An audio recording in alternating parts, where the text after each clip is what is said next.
পৃথিবীতে সবচাইতে শ্রেষ্ঠতম দোয়ার স্থান হলো মা বাবা। ওই মা বাবা যদি হাত পাতে আরশ পর্যন্ত পৌঁছে যায়, ওই মা বাবা যদি বদদুয়া করে, পৃথিবীর সব তীর সব টার্গেট মিস হতে পারে, কিন্তু মা বাবার বদদুয়া কখনো মিস হয় না, কখনো মিস হয় না।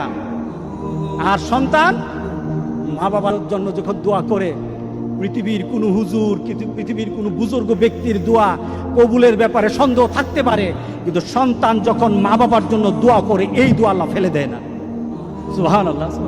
কারণ মা বাবার এই দোয়াটা শিখিয়ে দিয়েছেন স্বয়ং আল্লাহ সুবহানাহু ওয়া তাআলা, রব্বির হামহুমা কামা রব্বায়ানি সাগীরা। আপনি কবরে থাকবেন, আপনি প্রত্যেক নামাজে আপনার সন্তান দোয়া করবে আপনার জন্য, রব্বির হামহুমা কামা রব্বায়ানি সাগীরা। পড়েন, মা বাবার জন্য দোয়া করেন প্রতি নামাজে বলেন মা বাবার জন্য, রব্বির হামহুমা কামা রব্বায়ানি সাগীরা।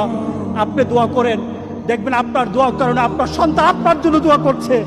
আপনাকে আল্লাহ যেন এমন সুযোগ করে দেয়, এমন কুলাঙ্গার সন্তান যেন আমাদের সন্তানগুলো আল্লাহ না বানায়। সবাই বলেন আল্লাহুম্মা আমিন।